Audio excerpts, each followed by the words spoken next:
In the United States, as you know, they get hundreds of millions of dollars. Now, I'm an American citizen. I have a question. We have $14.3 trillion of debt in the United States. Thank you, Mr. Obama. And $14.3 trillion. We don't have enough money to pay our bills. We come up short. Every man, woman, and child in the United States owes something like $40,000 to pay off the debt.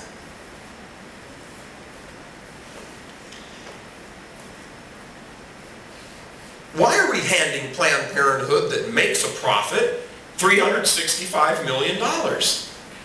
Why are we giving them that? It's called Title X funding, and it's been around for a good number of years, and a pro-abortion Congress passed that law a couple of decades ago and said, oh, we need to give money to Planned Parenthood because we, as the Congress, as the United States government, have decided that we need to control population growth. So we need to give them funding so they can use it to educate people about how to have sex and not have children, how to not get pregnant. So the United States government made the determination to fund Planned Parenthood and a number of other organizations, but Planned Parenthood was the large recipient of the money. And Planned Parenthood now operates clinics in public schools, sends representatives into classrooms to teach sixth graders how to use a condom. And it's paid for by us because they have allies in Congress that have decided this is the way they want the country run. They have taken that view and they have exported it all over the world. Are any of you familiar with what happened in Kenya last August? The people of Kenya were voting for a new constitution, or a new constitution was up for a vote, referendum, and that constitution, the way it was worded, was allowed for abortion. So of course, Obama sends his vice president, a joke of a guy, Joe Biden, into, I'm surprised the guy can talk because his foot's usually in his mouth. And he essentially says, if you pass this new constitution, we, America, will give you a number of billions of dollars.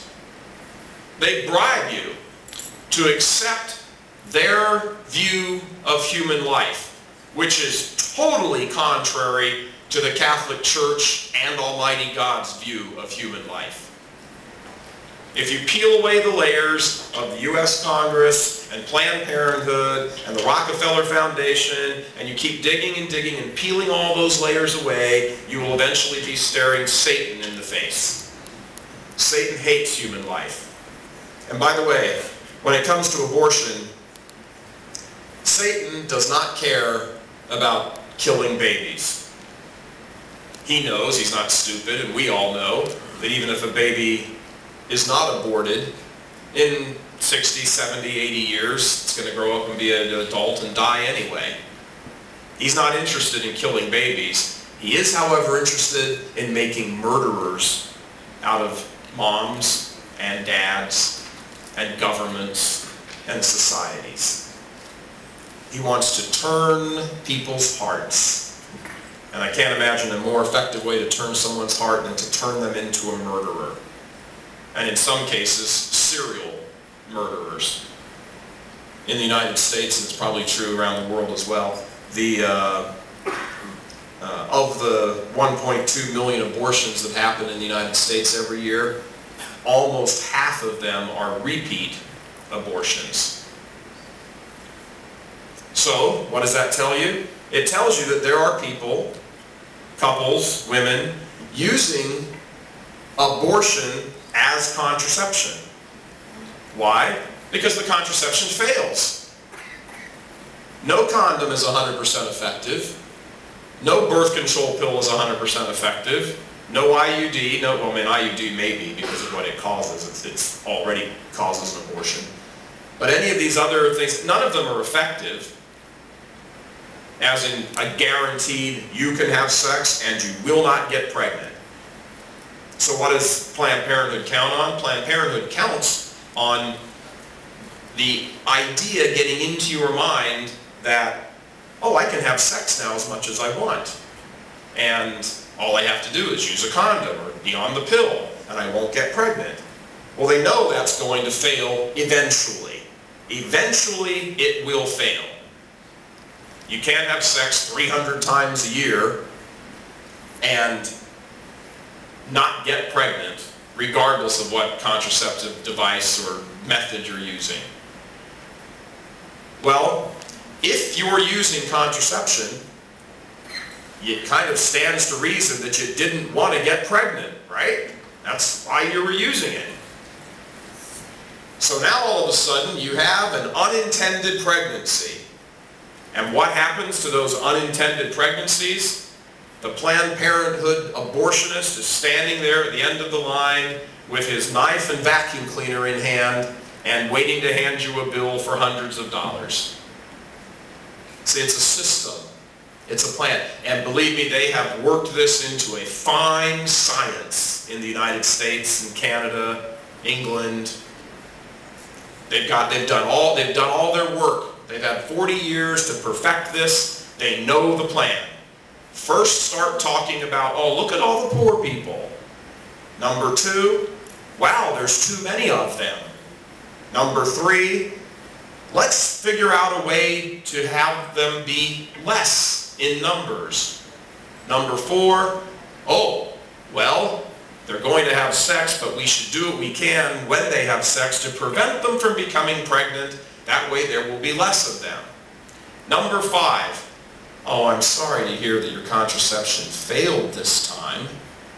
Number 6, step right over here and we'll take care of that unintended pregnancy for you. That's the plan. It's always been the plan. And they get rich off it and they kill the inferior races and reduce their numbers.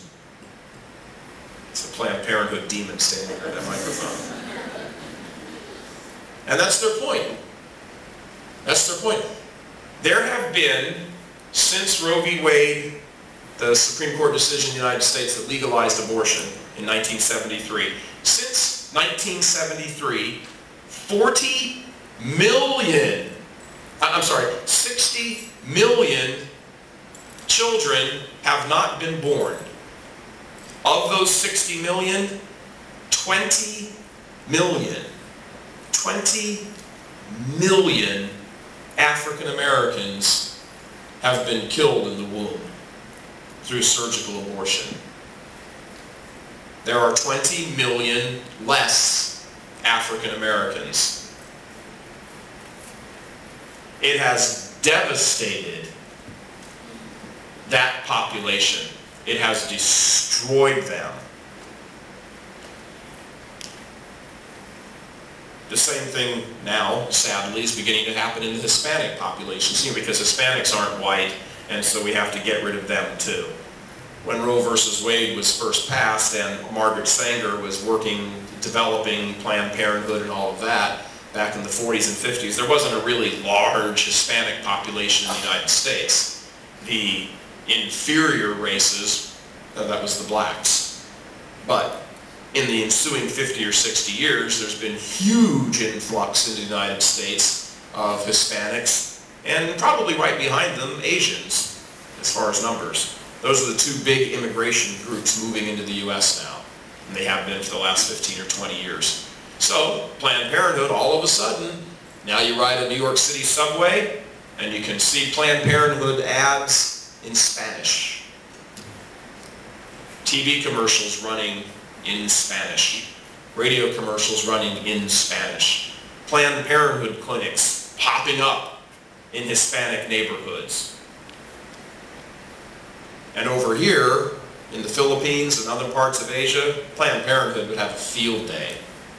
Because everybody who walks in the door, from Planned Parenthood's point of view, is a member of an inferior race.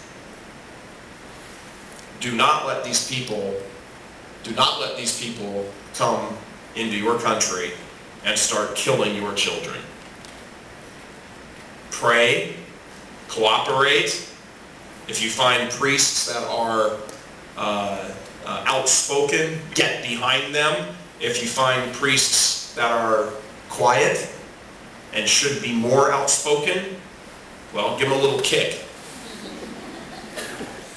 If you find bishops that are outspoken, as I know you have many here, I wish we had as many wonderful bishops in the United States as you have here. If you find bishops that are outspoken and want to put an end to this and are willing to lay down whatever they need to fight this, you get behind them. If you find bishops who are a little like, well, give them a kick too. Maybe a little gentler kick because they're a bishop. I see, as I travel around the United States and different parts of the world, I see kind of an awakening, I might say, on the part of good people. And I speak largely before Catholic audiences, so I see many Catholics, obviously.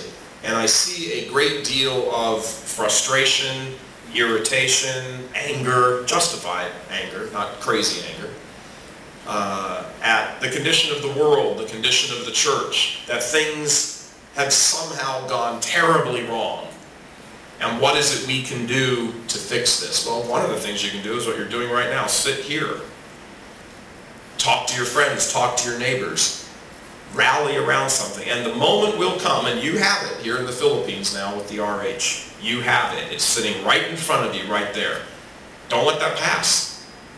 Do whatever you can do to not let that pass. You're going to have a vote in a week and a half, roughly, within the next 2 weeks. Is that right, Eric? Within the next 2 weeks? You're going to have a vote within the next 2 weeks. Talk to everybody you know. I don't know what the procedures are here. I mean, in America, everybody gets on the phone and makes phone calls and sends emails and faxes letters, or, you know, I don't know if you have access to your, physical access to your leaders. Go get 500 of you and go sit in one of their offices and just refuse to get up. Do whatever you need to do. Make your point. Defend life. If Planned Parenthood gets in here and this happens, you will be wiped out. Ask blacks in the United States. Ask the 60 million children that have been flushed down the sewers or burned in incinerators or wrapped up in plastic bags and thrown into the dumpsters for the last 38 years in the United States. That's your future if you don't stop it now. Write letters to your editors. Talk to your neighbors. Whatever it is you have to do, don't let this happen. You have to expose what's going on with Planned Parenthood, what their philosophy is, what their methods are.